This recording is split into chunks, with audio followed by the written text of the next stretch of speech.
Historia de la filosofía, volumen 1, filosofía antigua, filosofía patrística, filosofía escolástica, 42, parte primera, filosofía antigua.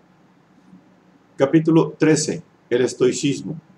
89, caracteres de la filosofía post-aristotélica. La conquista macedónica y el cambio consiguiente de la vida política y social del pueblo griego encontró su expresión en los caracteres fundamentales de la filosofía post-aristotélica. Tales caracteres suelen expresarse diciendo que este periodo de la filosofía está señalado por la prioridad del problema moral. La investigación filosófica, en el periodo que va de Sócrates a Aristóteles, iba dirigida a la realización de la vida teorética, entendida como unidad de ciencia y virtud, esto es, de pensamiento y vida. Pero de estos dos términos, que ya Sócrates unificaba del todo, el primero prevalecía claramente sobre el segundo. Para Sócrates, la virtud es y debe ser ciencia, y no hay virtud fuera de la ciencia. Platón concluye en el Filebo las profundizaciones sucesivas de su investigación, diciendo que la vida humana perfecta es una vida mixta de ciencia y placer, en la cual prevalece la ciencia.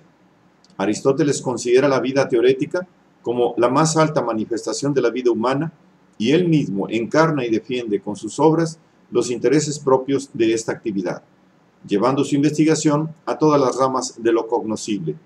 Solo a partir de los cínicos se rompe por primera vez el equilibrio armónico entre ciencia y virtud. Ellos acentuaron el peso de la virtud en detrimento de la ciencia y se hicieron partidarios de un ideal moral propagandístico y populachero, llegando a ser gravemente infieles a las enseñanzas de su maestro.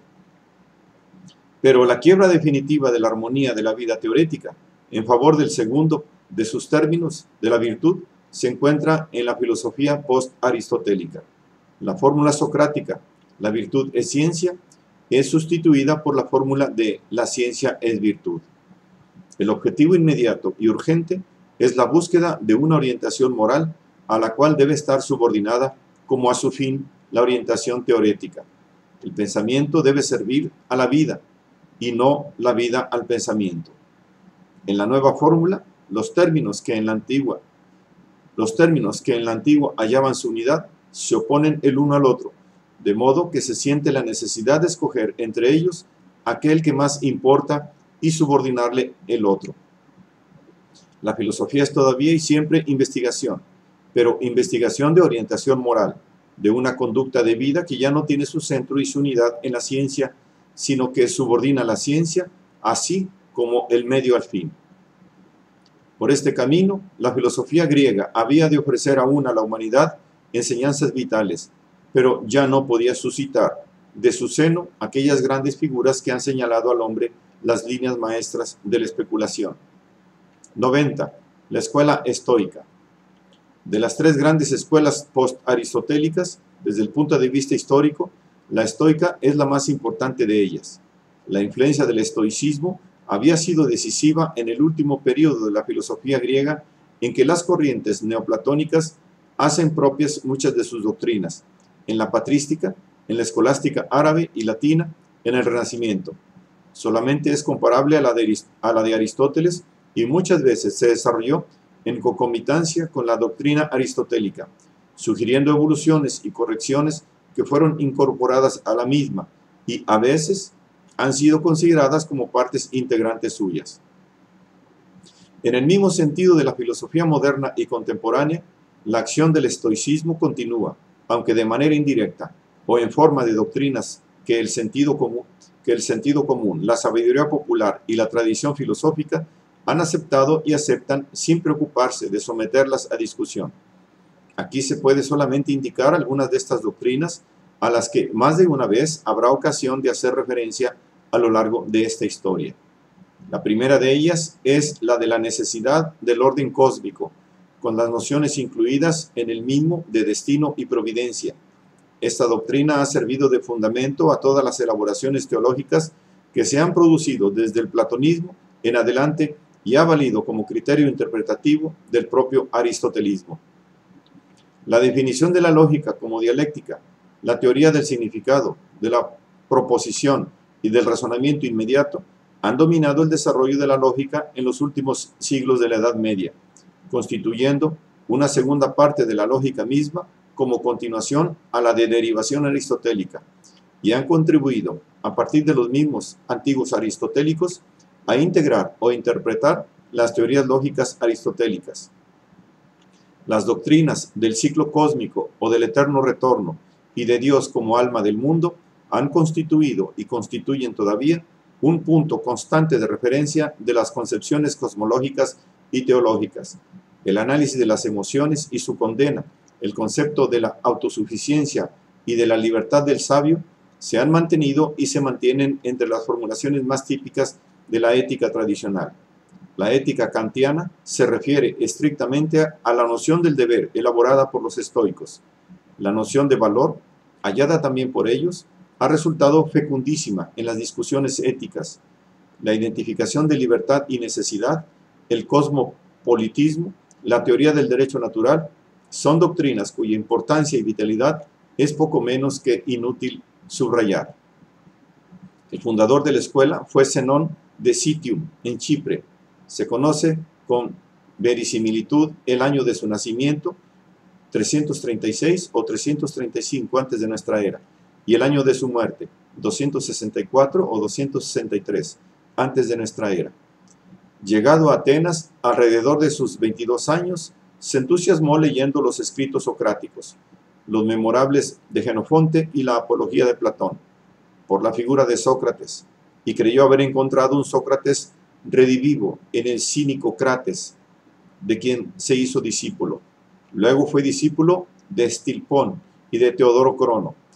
Alrededor de 300 antes de nuestra era, fundó su escuela en el pórtico pintado, por lo cual sus discípulos se llamaron estoicos. Murió de muerte voluntaria, como bastantes otros maestros que le sucedieron. De sus numerosos escritos, República, sobre la vida según la naturaleza, sobre la naturaleza del hombre, sobre las pasiones, etc., solo nos quedan fragmentos. Sus primeros discípulos fueron Aristón de Quíos, Erilo de Cartago, Perseo de Citium y Cleantes de Asos, en Troada, que le sucedió en la dirección de la escuela. Nacido en el 304 o 303 antes de nuestra era y muerto en el 223 o 222 de muerte voluntaria. Fue este hombre de pocas necesidades y de voluntad férrea, pero poco apto para la especulación. Y parece que su contribución a la elaboración del pensamiento estoico fue mínima. A Cleantes sucedió Crisipo de Soli o de Tarsos, en Sicilia, nacido en 281 o 278, muerto en 208 o 205 antes de nuestra era, que es el segundo fundador del estoicismo. Tanto que se decía, si no hubiese existido Crisipo, no existiría la Estoa. Fue de una prodigiosa fecundidad literaria. Escribía cada día 500 líneas y compuso en total 705 libros. Fue también un dialéctico y un estilista de primer orden. Siguieron a Crisipo dos discípulos suyos, primero Zenón de Tarsos, después Diógenes de Seleucia, llamado el Babilonio. Diógenes, en 156 o 155 antes de nuestra era, fue a Roma con una embajada de la que formaban parte el académico Carnéades y el peripatético Critolao. La embajada despertó gran interés entre la juventud de Roma, pero fue desaprobada por Catón, temiendo que el interés filosófico distrajese a la juventud romana de la vida militar. A Diógenes siguió Antípatro de Tarsos. La producción literaria de todos estos filósofos, que debió ser inmensa, se ha perdido y solo nos quedan fragmentos de ella. Estos no se atribuyen siempre a un autor individual, sino a menudo a los estoicos en general, de modo que resulta muy difícil distinguir, dentro de la masa de noticias que nos han llegado, la parte que corresponde a cada uno de los representantes del estoicismo. Por esto se debe exponer la doctrina estoica en su conjunto, mencionando, cuando sea posible, las diferencias o las divergencias entre los distintos autores. 91. Caracteres de la filosofía estoica. El fundador del estoicismo, Zenón, tuvo por maestro y modelo de vida el cínico Crates. Esto explica la orientación general del estoicismo, el cual se presenta como continuación y complemento de la doctrina cínica. Al igual que los cínicos, los estoicos no buscan ya la ciencia, sino la felicidad por medio de la virtud. Pero a diferencia de los cínicos, consideran que para alcanzar felicidad y virtud se necesita la ciencia. No ha faltado entre los estoicos quien, como Aristón, estuviese ligado estrechamente con el cinismo y declarase inútil la lógica y superior a las posibilidades humanas la física, abandonándose a un total desprecio por la ciencia. Mas, contra él, Erilo colocaba el sumo bien y el fin último de la vida en el conocer, volviendo así a Aristóteles. El fundador mismo de la escuela, Zenón, consideraba indispensable la ciencia para dirigir la vida, y aunque no le reconociese ningún valor autónomo, la incluía entre las condiciones fundamentales de la virtud. La misma ciencia le parecía virtud, y las divisiones de la virtud eran para él divisiones de la ciencia. Tal fue indudablemente la doctrina predominante en el estoicismo. La filosofía, dice Séneca, es ejercicio de la virtud, pero por medio de la misma virtud, ya que no puede haber ni virtud sin ejercicio, ni ejercicio de la virtud sin virtud. El concepto de filosofía venía a coincidir así con el de virtud. Su fin es alcanzar la sabiduría, que es la ciencia de las cosas humanas y divinas, pero el único arte para alcanzar la sabiduría es precisamente el ejercicio de la virtud. Ahora bien, las virtudes más generales son tres: la natural, la moral y la racional. También la filosofía se divide, pues, en tres partes: la física, la ética y la lógica. Distinta fue la importancia concedida sucesivamente a cada una de estas tres partes, y distinto fue también el orden en que las enseñaron los varios maestros. Zenón y Crisipo empezaban por la lógica, pasaban a la física y terminaban con la ética.